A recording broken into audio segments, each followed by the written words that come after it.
नमस्कार। आज हम एक बहुत ही ख़ास नज़रिए से भगवद गीता को समझने की कोशिश करेंगे। नमस्कार। हमारे पास एसी भक्तिवेदांत स्वामी प्रभुपाद की भगवद गीता यथारूप के कुछ अंश हैं। हाँ, और इस संस्करण की एक अपनी विशिष्टता है ना? बिल्कुल। दावा ये है कि गीता को बिना किसी मिलावट के मतलब सीधे कृष्ण के उद्देश्य के अनुसार पेश करता है। और इसका संदर्भ भी काफी नाटकीय है, कुरुक्षेत्र का युद्ध क्षेत्र। हाँ, जहाँ अर्जुन वो अपने ही रिश्तेदारों से लड़ने को लेकर उलझन में है। बिल्कुल। और कृष्ण उन्हें रास्ता दिखा रहे हैं। तो देखते हैं इस संस्करण से क्या मुख्य बातें निकल कर आती हैं। चलिए शुरू करते हैं। स्रोत कहते हैं कि ये प्रस्तुति कृष्ण की इच्छा सामने रखती है, किसी सांसारिक विचारक की नहीं। तो सबसे पहले अर्जुन की दुविधा का हल कहाँ ढूंढा गया है? देखिए, इस व्याख्या का जो पहला जोर है वो आत्मा की प्रकृति पर है। आत्मा की प्रकृति। हाँ, यहाँ बताया गया है कि आत्मा असल में शाश्वत है, अजन्मी है, अविनाशी। मतलब शरीर के मारे जाने पर आत्मा नहीं मरती। अच्छा, तो ये शरीर और आत्मा के बीच एक साफ फर्क है। बिल्कुल।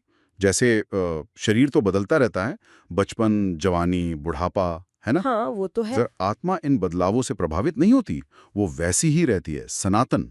तो ये फर्क कैसे समझाया गया है? आत्मा रहती कहाँ है? इस व्याख्या के अनुसार आत्मा कृष्ण का ही एक शाश्वत अंश है, अणु जितना छोटा, और हृदय में स्थित है। हृदय में। अच्छा। हाँ, और मृत्यु के समय हमारी जो चेतना होती है, उसके आधार पर आत्मा एक शरीर से दूसरे में चली जाती है। चेतना के आधार पर मतलब हमारे कर्मों और विचारों के हिसाब से। बिल्कुल। कर्म और प्रकृति के गुण जिनका असर हम पर होता है, सत्व, रजस, तमस, ये सब मिलकर तय करते हैं कि अगला शरीर कैसा मिलेगा। तो आत्मा की ये समझ अर्जुन के लिए जरूरी थी, उनके दुख को कम करने के लिए। हाँ, एक तरह से ये आधार है, लेकिन फिर सवाल आता है कर्म का, उनके कर्तव्य का, युद्ध करने का। हाँ, कर्म। तो क्या सिर्फ कर्म छोड़ देना या संन्यास ले लेना ही रास्ता है? स्रोत क्या कहते हैं इस बारे में? नहीं, यहीं पर एक महत्वपूर्ण बात है। ये संस्करण कहता है कि सिर्फ कर्म छोड़ना या त्याग कर देना काफी नहीं है। अच्छा, क्यों? क्योंकि अगर मन शुद्ध नहीं है, हृदय पवित्र नहीं है, तो ऐसा संन्यास भी शायद व्यर्थ हो सकता है। तो फिर क्या करना चाहिए? जोर दिया गया है कर्म योग पर, या जिसे बुद्धि योग भी कहा गया है। मतलब कृष्ण भावनामृत में कर्म करना। कृष्ण भावना अमृत में कर्म। इसका मतलब क्या हुआ? मतलब कृष्ण के लिए काम करना? हाँ, बिल्कुल।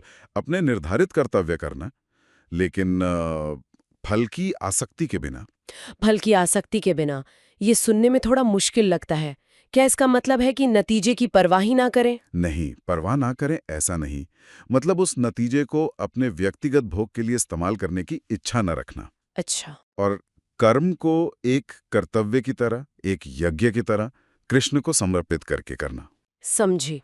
तो ये कर्म योग हुआ। हाँ, और यहीं से बात भक्ति योग पर आती है, भक्ति योग। जिसे इस व्याख्या में सभी योगों में सबसे ऊपर मतलब सर्वोच्च बताया गया है। सबसे ऊपर कर्म योग और ज्ञान योग से भी। हाँ, इस नजरिए से, क्योंकि ये सीधे भगवान कृष्ण की प्रेममयी सेवा से जुड़ा है। मन को कृष्ण पर लगाना, उनके दिव्य रूप का ध्यान करना। और सब कुछ उन्हें समर्पित कर देना। बिल्कुल। स्रोत बताते हैं कि कृष्ण ऐसे भक्तों का पूरा ध्यान रखते हैं, जो उनके पास है उसे बचाते हैं, और जो जरूरत है वो देते हैं। और वो श्लोक भी है शायद। पूरी तरह समर्पण वाला। हाँ। 18.66 सर्वधर्मान परित्यज्य मामेकम शरणम व्रज। मतलब सब कुछ छोड़कर मेरी शरण में आओ। इसे सभी पापों से मुक्ति का रास्ता बताया गया है।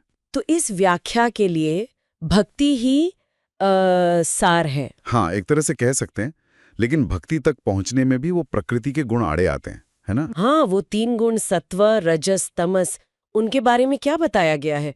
वो कैसे बांधते हैं आत्मा को? देखिए, तमस यानी अज्ञान, वो हमें मोह में डालता है, आलसी बनाता है, नींद लाता है। रजस यानी जुनून, वो हमें बहुत ज्यादा कोशिश करने, इंद्रिय सुख के पीछे भागने के लिए उकसाता है। हम उसी में फंस जाते हैं। और सत्व, वो तो अच्छा गुण है ना, अच्छाई। हाँ, सत्वगुण ज्ञान और सुख से जुड़ा है, लेकिन उस सुख से भी आसक्ति हो सकती है। मतलब वो भी बांध सकता है। ओ अच्छा, तो मतलब असल मुक्ति के लिए इन तीनों से ही ऊपर उठना होगा। बिल्कुल। इन गुणों से परे जाना जरूरी है, ऐसा बताया गया है। और इन सब के बीच मतलब आत्मा कर्मा गुण भक्ति कृष्ण की अपनी स्थिति क्या बताई गई है? उन्हें परम पुरुष कहा गया है, सभी कारणों के कारण, हर चीज का बीज या स्रोत। हर चीज का स्रोत। हाँ, और एक और दिलचस्प बात, वो परमात्मा के रूप में हर जीव के हृदय में है। परमात्मा मतलब भगवान का अंश। हाँ, सबके भीतर मौजूद अंश, लेकिन वो हैं हृदय में। फिर भी दुनिया की जो भी गतिविधियां हैं उनसे बिल्कुल अलग रहते हैं, निर्लिप्त। तो इन्हें समझा कैसे जाए? स्रोत इस बात पर जोर देते हैं कि उन्हें सिर्फ दिमागी अटकलों से नहीं समझा जा सकता। तो फिर कैसे?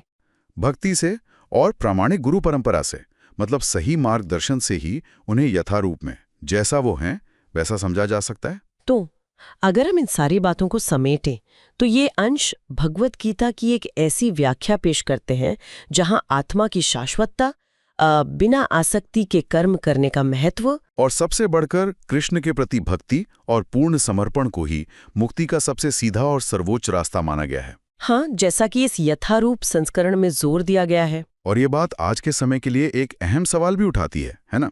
कौन सा सवाल? कि भाई इन शिक्षाओं को, जैसे कर्तव्य है, अनासक्ति है या आध्यात्मिक लक्ष्य हैं, इनको हम अपनी आज की जिंदगी में, इस भागदौड़ वाली जिंदगी में कैसे समझें, कैसे लागू करें? सही बात है, ये वाकई सोचने वाली बात है और श्रोताओं के लिए भी एक विचार छोड़ जाते हैं। जरूर।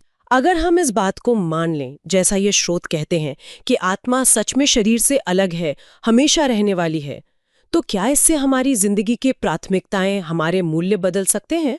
और अगर हाँ, तो कैसे?